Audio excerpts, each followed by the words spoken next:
মোমো খেতে আমরা প্রায় সবাই খুব ভালোবাসি। আর এই মোমো ব্যবসা শুরু করে আজ তিনি মোমো মিয়া ব্র্যান্ডের মালিক। হ্যাঁ, ঠিকই শুনেছেন, গুয়াহাটির একজন বাসিন্দা দেবাশিস। তিনি ব্যাংকে চাকরি করতেন। তিনি প্রতি মাসে মাইনে পেতেন 1400 টাকা।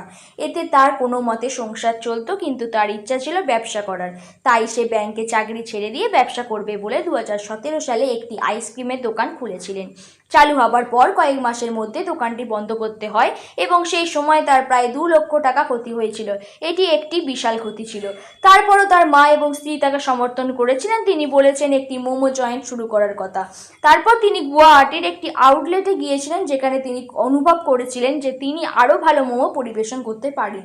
এই চিন্তা ভাবনা নিয়ে তিনি 10% সুদের হারে প্রায় 3.5 লক্ষ টাকার ঋণ নিয়ে তিনি আইসক্রিমের দোকান বন্ধ করার 1 বছর পরে 2018 সালে মোমো মিয়া চালু করেছিলেন।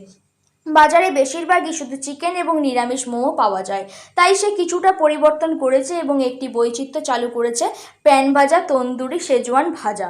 কিন্তু তখন লকডাউন পড়ে যাওয়ায় তার খুব একটা আমদানি হয়নি। এর ফলে তার সংসারে খুব সংকট পড়েছিল।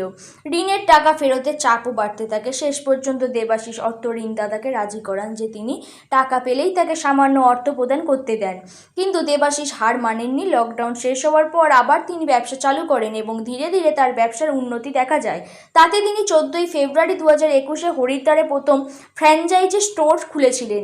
সেই প্রথম ফ্র্যাঞ্চাইজি মডেলটি তার জন্য এত ভালো কাজ করেছে যে 1 বছরে আসাম, অরুণাচল প্রদেশ, বিহার, গুজরাট, উত্তরপ্রদেশ এবং মধ্যপ্রদেশে এই ধরনের 200টি ফ্র্যাঞ্চাইজি আউটলেট খুলেছে। বর্তমানে মোমো মিয়া 200+ আউটলেটে আর 2000 জনেরও বেশি লোককে কর্মসংস্থান প্রদান করে। বর্তমানে মোমো মিয়া মার্কেট ভ্যালু 18 কোটি টাকারও বেশি। বর্তমানে তার ফ্র্যাঞ্চাইজি 100টিরও বেশি ধরনের সুস্বাদু মোমো পাওয়া যায়। আর এই মোমো মিয়া ব্র্যান্ডটি গড়ে ওঠার পেছনে দেবাশিসের স্ত্রী রীতাশ্রী মজুমদারের একটি প্রধান ভূমিকা রয়েছে। এইভাবে তিনি সমাজের কাছে নিজের পরিচিতি গড়ে তুলেছেন। এই রকম আরও তথ্য পেতে ফলো করুন আমাদের তোমার পৃথিবী পেজকে আর জানুন নতুন নতুন